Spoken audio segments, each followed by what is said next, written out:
हरे कृष्णा। ओम नमः शिवाय। राधे राधे दोस्तों, स्वागत है आप सभी का एक बार फिर से मेरे चैनल गुरु अमृत कहानियां पर। गुरुवार के कितने व्रत रखना होता है शुभ और कैसे करें उद्यापन, जाने क्या है इसके नियम।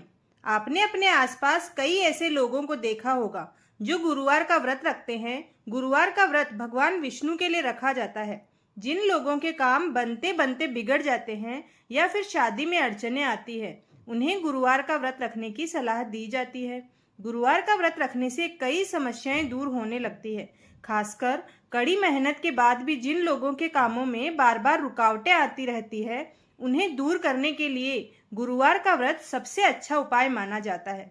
लेकिन कई बार मन में सवाल आता है कि आखिर कितने गुरुवार का व्रत रखना शुभ होता है और व्रत के प्रभाव को अधिक शुभ बनाने के लिए किन बातों का ध्यान रखना चाहिए।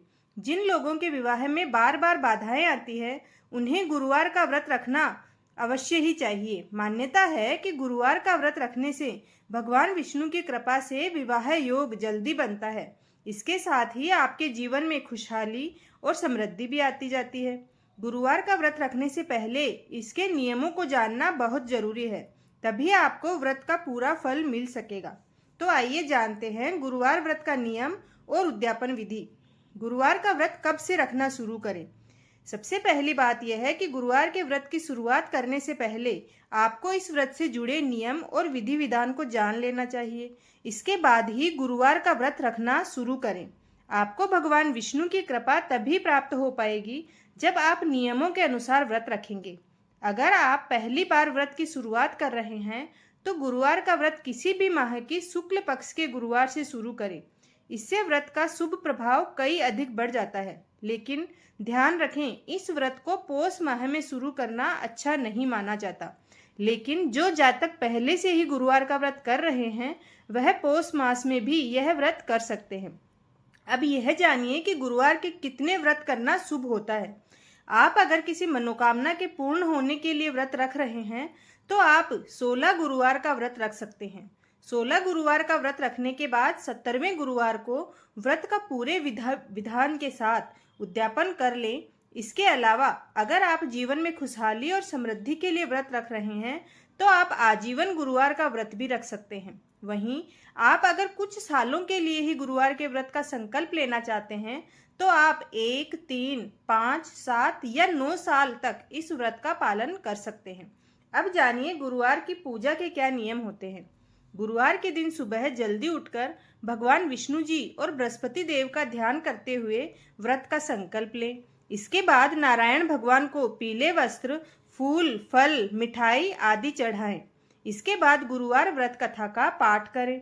साथ ही केले के पेड़ की भी पूजा करें और अपनी पूजा में भी केले के पत्तों को शामिल करें। अंत में विष्णु जी की आरती करें। बस इस बात का ध्यान रखें कि गुरुवार व्रत में नमक का उपयोग नहीं करना चाहिए। भक्तों, इतना सब कुछ करने के बाद आपको उद्यापन विधि का भी अवश्य ही ज्ञान होना चाहिए। तो आइए जानते हैं कैसे करें गुरुवार व्रत का उद्यापन।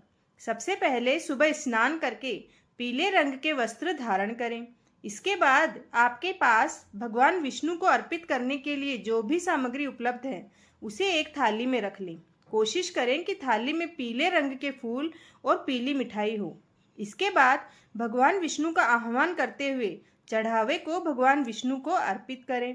इसके साथ ही प्रार्थना करें कि आपने गुरुवार व्रत का जो संकल्प लिया था उसे आप पूरा करते हुए आज इस व्रत का उद्यापन कर रहे हैं। इसके बाद फल, फूल, मिठाई मंदिर में दान कर दें। इस सरल विधि से आप अपने गुरुवार के व्रत का उद्यापन कर सकते हैं। भक्तों, ये सब अपनी अपनी श्रद्धा पर निर्भर करता है।